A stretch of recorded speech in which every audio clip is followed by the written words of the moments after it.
Hello, all you Maddie Baddies, listeners, and it is great to be with you again. We have another bonus action for you.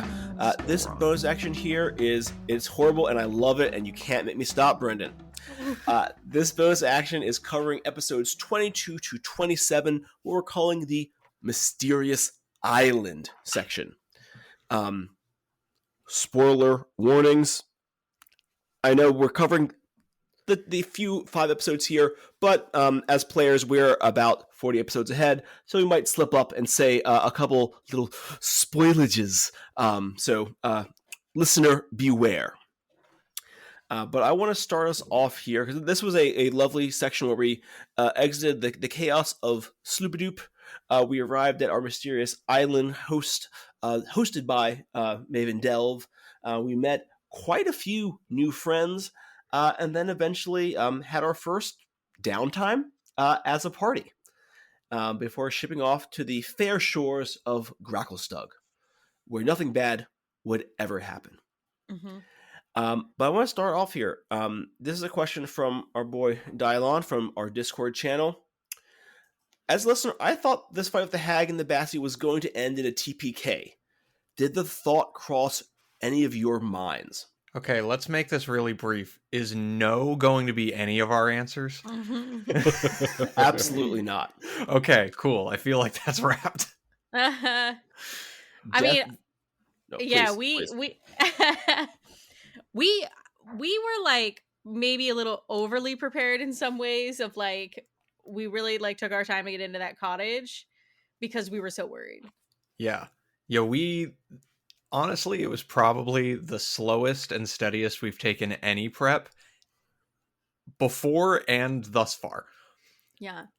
And actually, this is a little bit of behind the scenes. We recorded that episode twice. Remember? That is true. We because we messed up the recording files. And so we actually went and got in almost into the cottage, and then we had to roll it back and do it again. Yeah, I think it was like a 20-minute section of one of the episodes actually getting into the action that had to be redone, which was... I think it was my internet in the early days that really messed that up. Which is worlds better now, as we all know. Yeah. We're always close to death when playing with Will, but this is one of the scenarios where like that petrification at this level, we have no save for that, or no fix for that rather. We get 2 saves, but hopefully you don't fail those. Yeah, it was sort of the first fear of like, there's not just one baddie on this island. There's 2 terrifying things that could kill us on their own, and they're working together. Mm-hmm. Yeah. All right. So this leads this leads very well into our next question from anonymous Discord user Delilah. With the threat of an invisible creature looming that can turn everyone to stone, what was the thought process that we as players went with? So, Sam and Brendan, like, as you were approaching this scene, like, what was going on in your head? I mean, I think a lot of it was taking cover and trying not to look anywhere directly. It was sort of I think, if I remember, I had that like silken handkerchief that I had gotten at one point. Yep. And I tied that like Rambo style around my head and over my eyes. It was very much just trying to get from point A to point B without looking at anything directly, which is terrifying when your whole thing is being like, wizards have to see their targets. Mm-hmm. So it was kind of, it was terrifying. It's also impossible to sneak around when you can't look at anything. Yeah.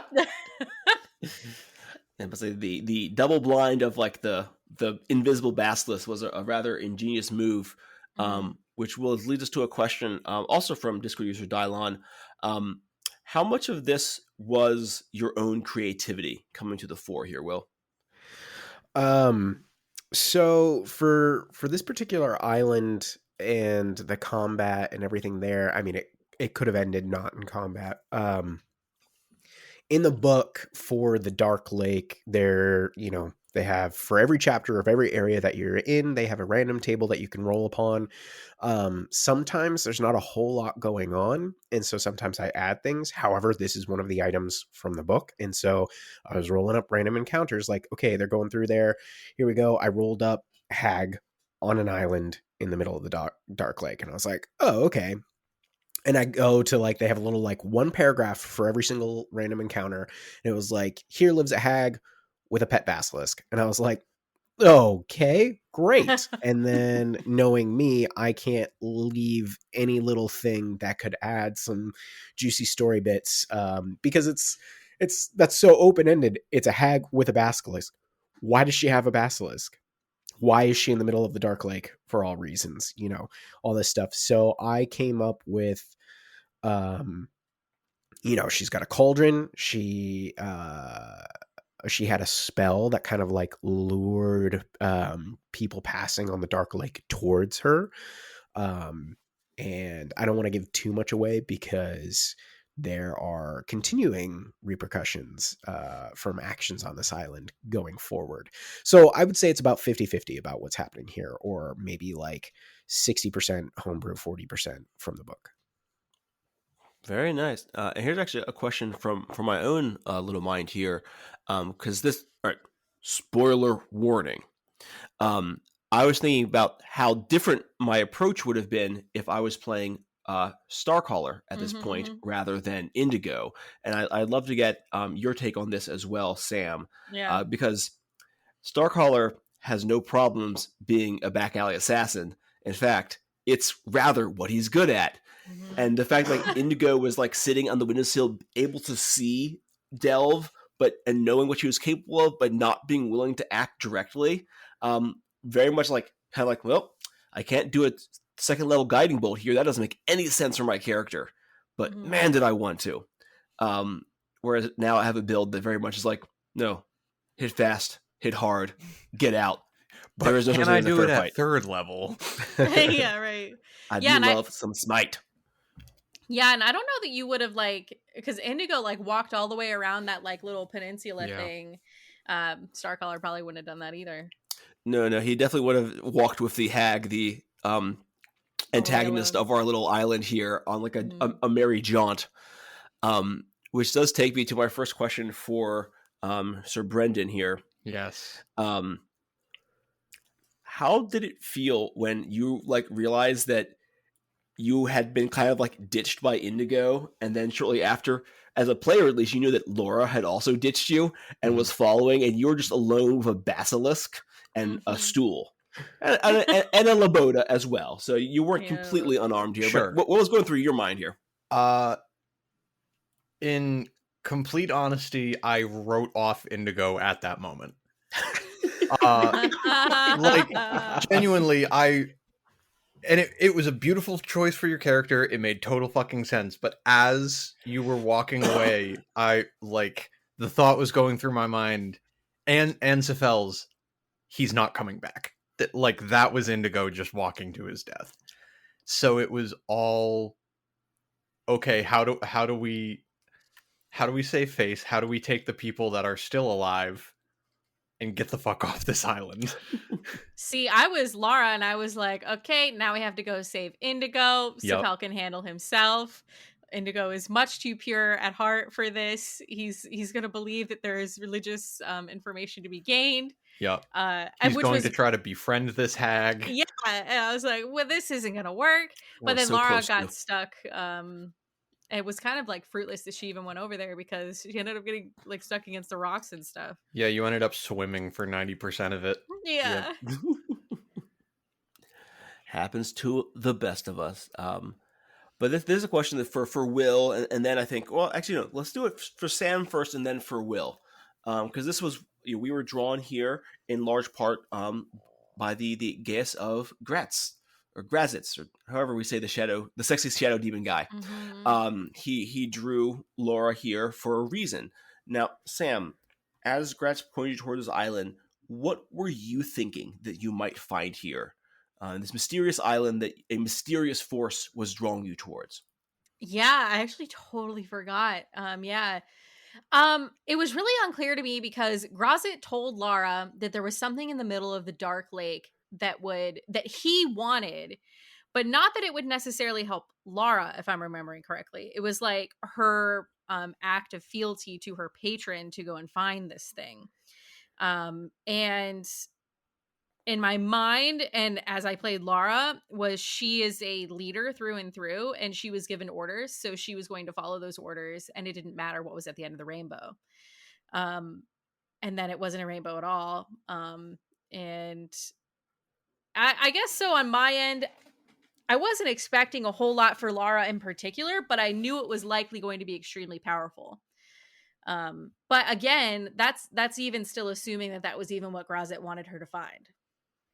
Yeah, and Sir William, what was Grazit doing here? If you are at liberty to say, I can say some stuff. So Grazit had almost immediate interest in Lara when our story began, because he had honestly eyeballs on all of you guys for a while, and I think we had one instance, I believe it was in the castle, that Lara first went down, and we had him visit, and she didn't take the deal. And we had that clutch death saving throw, and that beautiful scene. And then the second time was the encounter with Demogorgon, and this was another moment of take my hand, a whole new world. And I as thinking as Grazit, here was an individual that had refused him, and he is not used to. He's only had, I think, canonically, like one other person genuinely say no to him, and he's not about that. The Demon Prince of Debauchery is not about that. But he can respect it in a sense, and so finally when she joined, this was a test for her. And should she succeed and follow his orders, basically to the letter, he was going to give her a gift. And we saw that in their wings. He very much wanted to demonstrate that her previous patron, who made all these promises, was nothing but a fake. And this is what real power can do. And then there was going to be some follow-up stuff, but yeah. Do you see I've already written her off? I don't even remember. I'm like, who? I'm sorry? What? I don't even know what you're talking about. What island? Yeah, I forgot she got her wings smacked. That's right. Who's Ashni? Yeah. Oh, yeah. Yeah, you were off. True. You were so upset about that for a while. Yeah. Well, that's what it is. I blocked it out. We call that trauma. Yeah, right. Yeah. This is a good fashion trauma. Speaking of trauma, all right, Sephel, this is from that's anonymous great segue. Discord user Dimwitty, and they ask, "You dunked your head in acid. Looking back, what the hell?" Good question. I appreciate the wording. I need to give myself the only leg of defense that I can. I did not dunk my head in acid. I dunked my head in a cauldron that happened to be filled with acid. No. So the logical process of thoughts that led Sephel to that decision was an extensive series of events on that island that said, we are way out of our league. This woman is going to wipe the floor with us. We need to pull out all of the stops or pull something out of our ass, or we will not leave this island. And in the moments of him being at, I know I was single digits. I'm pretty sure I had like 4 or 5 hit points left. And having almost no useful spells left, knowing that this was the source from which the hag drew her power, and it had been shown that. Basically, I was trying to do some rule of cool, like total fucking bullshit. Can I somehow consume whatever she is getting from this and pull something? And you know what? there is a saying I like to use, which is strong choice, wrong choice, and that's what it was. I felt totally justified in the decision. However, the consequences make perfect sense. I really thought you were going to say no regrets. There are plenty of regrets. Okay. but we're past that point. Indeed. Yeah. It was beautiful theater, Brendan. I don't want anyone to tell you different. And honestly, like, bad choices are good choices for us. Really though, like the humbling comedy of I'm gonna try something cool, and Will's like, you fucking idiot. Yeah, right. I'm pretty sure Will was like, you're gonna dunk your head in the acid. Yeah, there were about like 6 or 7 "Are you sures?" Yep. But you really wanted it to work. No, out. I was committed. I was 100% committed, and I mean, you weren't wrong. You know, there were clues that definitely she was getting some powers from that, and I will let you guys know when you got into actual combat with her. The reason she booked it back to the house is because that was her coven conduit. Mm-hmm. And so when she got there, she became the coven variant green hag, because a green hag on their own is not necessarily all that powerful. When they're in contact with their coven members, they become more powerful, they get more spells. And so that's why she was trying to get back there. You dunking your head into that was that was like definitely one of those moments I'm like, yep, this is a classic D&D player move of just like, you know what? I'm just going to try something here. And I was like, it was no. a fuck it. We hit fuck it. Yeah, you hit the fuck it button, and it didn't pan out. And I was so excited when you were like, yeah, I'm going to get right up next to the cauldron. I'm like, yes, he's going to destroy it. He's going to do something. Do it. And then you're like, I put my face in it. I was like, you, God. Right, could have tipped it over. You were right there. He tried that. He was too weak. No, there were about, I'm pretty sure there were 2 rounds in a row before that where I tried That's right. toppling the cauldron. That's true, yeah. It wasn't, I didn't run up to it and first thought be, I wonder if my head fits in this. Like there were questions beforehand, and it really was, I've exhausted the options. This is what I've got. Let's be an idiot.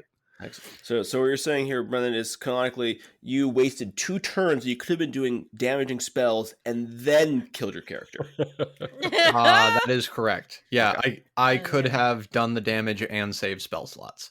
Strong.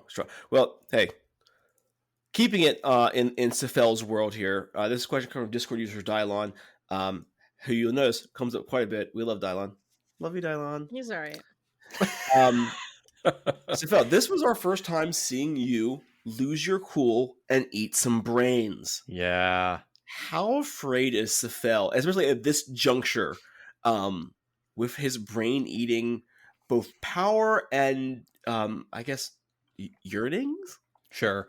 Yeah. So it's an interesting question, because this is a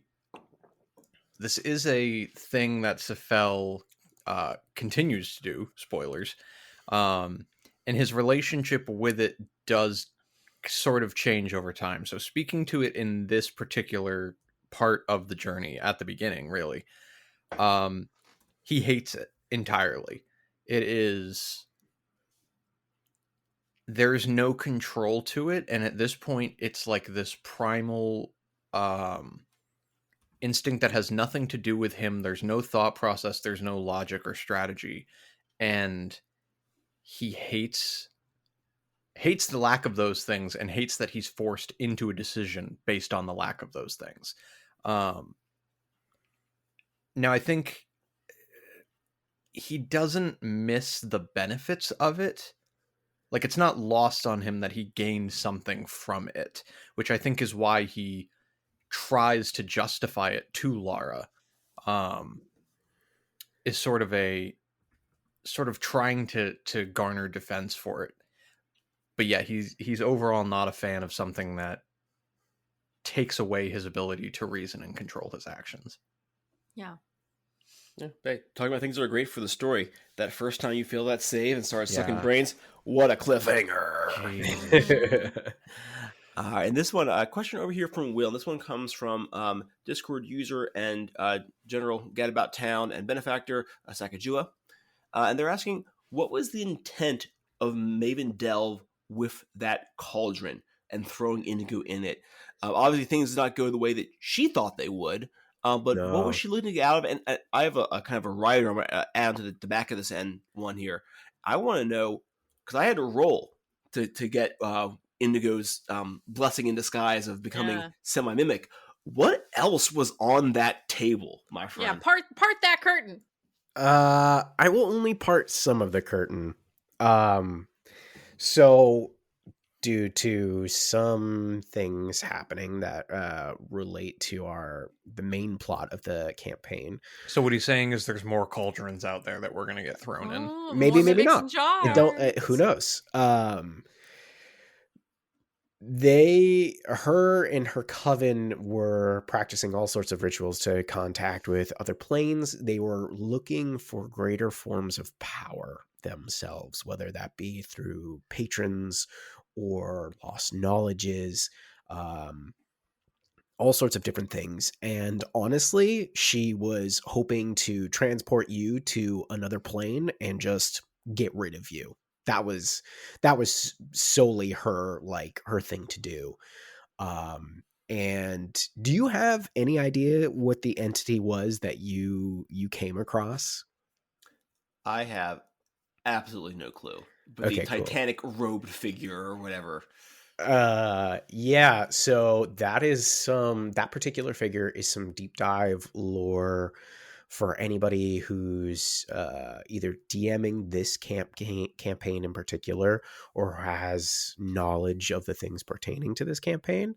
And so our generous benefactor, I suggest you do some research into the particular entities that are plaguing these characters, and you will find this particular entity and you will understand more of what happened to Indigo. And for them, I will just say that entity was like, I have no idea what's going to happen to you, but I love perverting life, and I'm going to send you back to whatever place you came from to bring about fresh hell. And that whole power up that you got, same with Sephel's brain-eating abilities.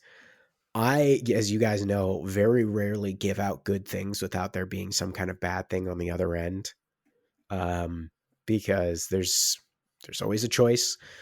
Yeah, there was a lot of stuff that was going to develop over time with the continued use of that power for Indigo on my end. You know, things I would be feeding you and stuff like that. Spicy. That's all I'm going to say on that. Excellent. Will you give us any insight to other things that could have happened in that cauldron, or was it a chart that just had mimic 8 times? Nope. That one was one of them. I had some stuff for the realm of fire. I had stuff for the celestial plane. I had stuff for the plane of water, mostly dealing with like the elemental stuff, except for the celestial or astral, whatever one you want to use there. I even had one which would have been just an inside joke for us, where you would have ended up in Eberron, just dropping into the middle of our post Eberron campaign.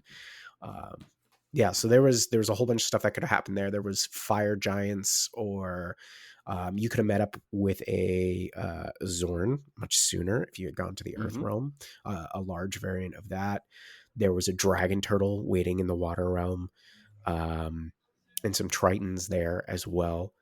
And then there was, I believe I had on the table an Empyrean, which would have been really cool. Sick.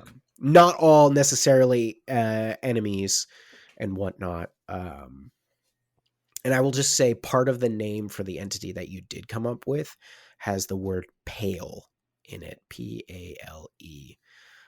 After that, I won't say anything.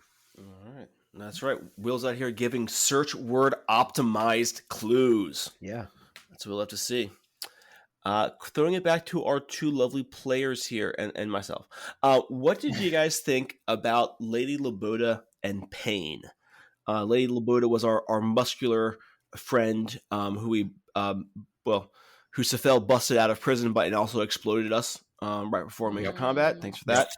And then Pain is the rock man we found in the basement. Yes. Ren, what were your thoughts as you laid eyes on our friend? I guess, actually, when Pain came out of the basement, you were literally sleeping off your hag hangover. Yeah, I don't actually... You may not have actually met them. I don't remember how much I experienced pain. I remember... So, Sephel was asleep / unconscious. Yeah, you guys... I'm pretty sure I was like, don't go anywhere, don't do anything stupid. And then y'all were like, let's go in the hag's basement. Yep. Found Pain, had a conversation. I think he came into the bedroom, got terrified of me being there. Yep. Sure did. Yeah. And I think that was about my extent of interaction with Pain. Loboda, Sephel had a quiet respect for. I don't think they would have been friends as far as Sephel is capable of having friendships. But there was definitely a respect and a necessity for someone strong and resolute who could just get shit done. But I also think that she had a goal that, I mean, and it did end up working this way, but she had a goal that was always going to be pulling her in a different direction than the rest of us. Yeah. So I don't think he thought anything was going to be long standing, but it was certainly a boon to have them there. Yeah. All right. You heard it here first, folks. Sephel stands for single moms. All right. Christ. And here's I'm going to ask myself a question. Because one of the things this was the first time that Indigo came face to face with a petrified member of his own abbey. Yeah. And like the question from anonymous Discord user Maybell asks, how did you feel learning about members of the Wandering Abbey on the island? And I thought that was a really cool beginning of the tie, because as we'll learn in a couple bonus actions later, that is not the last time Indigo would see a familiar face in the Underdark. But it was really cool to me to see this kind of Wandering Abbey mythos that I wrote up, that Will kind of ran with it, and you began sprinkling around throughout the campaign in these subtle and more front-facing ways. So that was a fun little twist for Andrew, if I say so myself. I, as you guys very well know, love taking your backstories, especially if they have small world interactive pieces like the Wandering Abbey. I'm like, yeah, that's dope, absolutely. And having this potential mystery that you could go back to the island if Indigo was still with us, and bring them back and figure out what they were doing and all this other stuff. But you found the journal of them, and that clued you into a lot of stuff that was happening there. And then even though Indigo is gone, there's I'm not taking the Wandering Abbey out of the world. You guys could still stumble across members of it or whatnot, and I love taking those tidbits that you guys think of and weaving it into there, because it just I think it only amplifies everything that we're doing. This question from Discord user and generous benefactor Sakajua asks, between the chest at Vuckenveld and Madame Delve's check, and also the prison cell, when will Sephel give up trying to pick locks? When it stops working. Oh, okay. So in this case, you're saying beating a lock into submission with your bare hands and other implements is winning. No, I believe both of those times I used Arachnos and succeeded. I remember it differently. I'm just waiting for him to put his tentacles into a lock next time and have it explode. Yeah. Hey, don't give me ideas. Listen, I will try to unlock chests. And, like, who's giving me shit? We don't have a rogue. We don't have somebody that can, like, do that shit on the reg. Hey, next character. Yeah. And I'm pretty sure both of those times... Well, okay, so the first time our, like, whole equipment was in the chest in Velkenvelv. And then I'm pretty sure Will was hinting pretty hard that there might be some important shit in the chest at Delves. So it was sort of like a necessity thing. I think you did some detect magic. Yes, that is true. That's what happened there. And then don't forget about the lock holding Lady Loboda, all that stuff. That's true. You teleported her out. I had a different solution for that one, and I think it worked flawlessly. He says safely outside of the blast radius. Yeah, with little to no collateral damage that I cared about at the time. Excellent. All right. Question for Will here, our penultimate question, also from Discord user Dylon. Love you, Dylon. Will, were there any hidden secrets that we missed on that mysterious island that you were just itching to have us find and we just didn't come through for you? Gosh, without my notes right in front of me, I don't think in particular there was, because I think it was the first time you guys really were able to go in, semi-prepare yourselves, see what the situation was, make it through it without having to like run away in the end. And then you guys got to thoroughly look about. I would honestly say the only thing I wish that could have happened was Indigo being able to make it back and unpetrify his buddy there. That would have been the big thing for me, because that would have been cool. I really loved the idea of Indigo kind of gathering up his wandering Abbey mates in the Underdark and being like, yo, you guys got to get out of here. Like, this is great, because I had this wonderful idea of how fun it would be for Indigo, who was once this fledgling like pilgrim essentially of the Abbey, becoming almost this savior amongst them, and later on they would speak of him as like this great big chronicler and savior of so many on his own perilous journey, and like other young members of the pilgrimage and the Abbey being taught his stories and being like, look at all these textbooks, these were illustrated and notated by him and stuff like that. I think that was really the thing that I wanted to have happen, but you never know. You like, I could set up so much crap, and I have set up so much crap that just like either doesn't happen or it changes and it's beautiful. So I don't regret that it didn't happen. But thank you for asking. Yeah, of course. Now, our final question by Discord anonymous user Mint Giblets. This is for both Sam and Brendan. This arc had a pretty transformational moment for the relationship between Lara and Sephel. It was our first time having downtime. It was the first time my characters were in a moderately stress-free environment for a while. Even after a little bit of fisticuffs back and forth, it seemed like Lara and Sephel really came together. How do you feel that really came about? What was the source of that camaraderie? And do you feel like this arc had like a little bit of resolution in their heart-to-heart? I mean, I have plenty of thoughts on this, but I'll let Sam start. Yeah, I mean, because Lara and Sephel were in that room with that cauldron, and it feels like it had been like building over episodes, because first Sephel might have killed someone and then tried to hide their body by dumping it in a hole.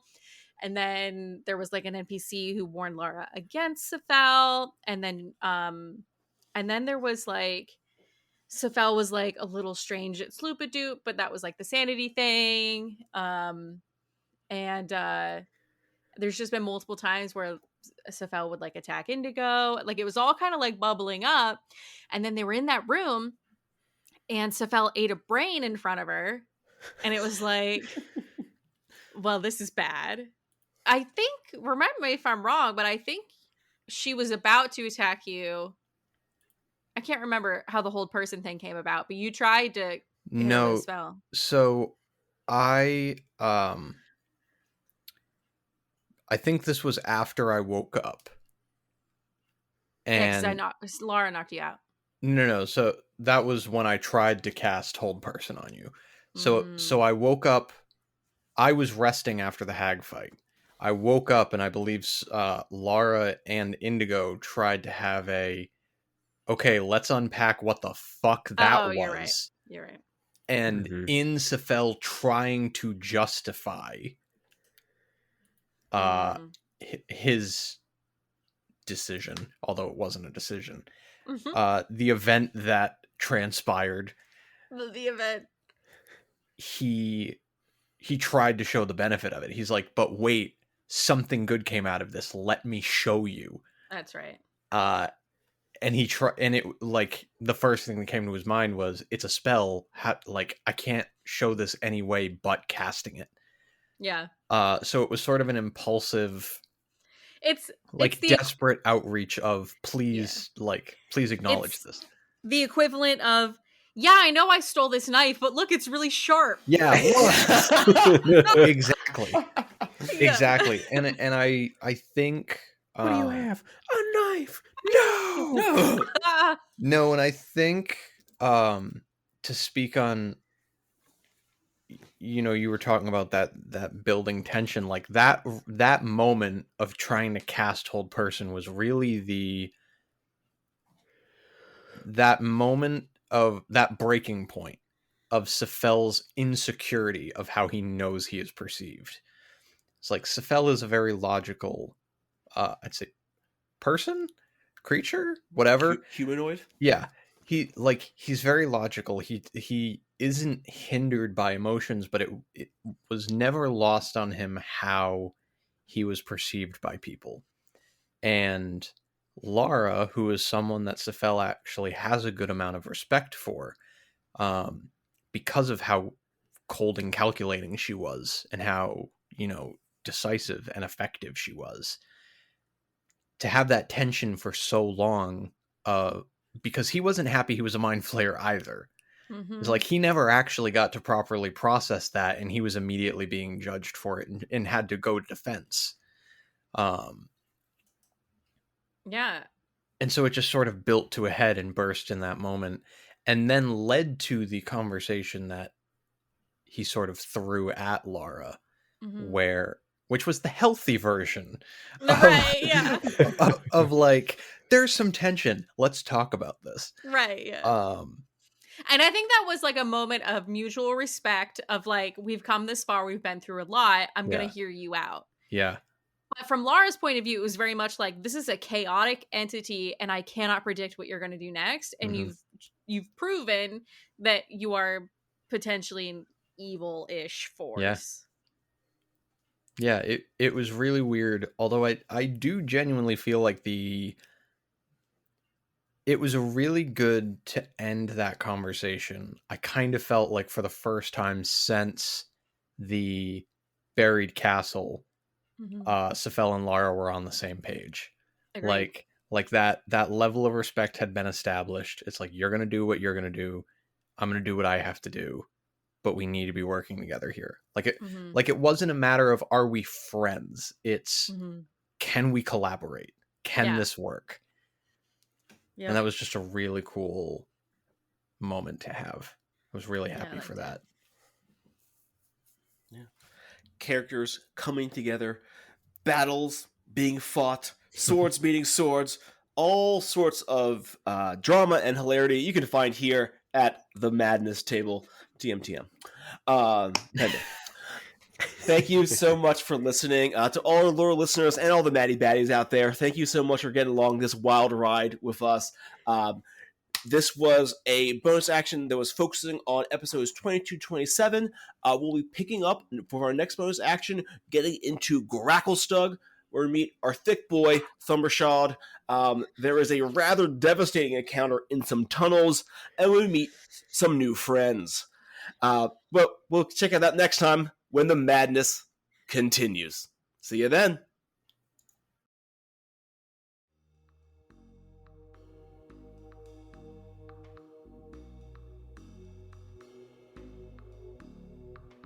Well, boy howdy, how about the end of that episode? That was a good one, and I'm not just saying that at the end of every episode. But I am here with more news. Yes, this is another update for our outro. We've got a couple great things going on. The first of which is we're going to be launching our first sanity check, which is a new segment we're going to do every couple months to just update all of our listeners about the great things that we have going on. So kind of like an outro, but it's going to have the whole cast, and we'll be talking about all the different things in the pipeline that we're working on for the podcast. The first one of those is going to come out in April of 2023. The other thing that we're doing that is super fun is I'm actually running a one-shot with the gang. It's a little bit of a mini adventure. We've already recorded 2 episodes. We suspect there'll be 6, although it depends on how they go through the story. So we'll be posting the first of those here pretty shortly as well. And then lastly, I just want to remind everybody about our socials. We've got memes dropping every Monday over on Twitter at The Madness Table. We've got an Instagram page that you can catch us on as well. And Will has been dropping some banger TikToks, so you can find us at The Madness Table over there as well. And I guess the last thing I'll mention is if you're interested in supporting us, if you're loving the show and want to toss a coin to your Witchers, that's us. It's going to be ko-fi.com/The Madness Table. And that's it. Until next time, when the madness continues.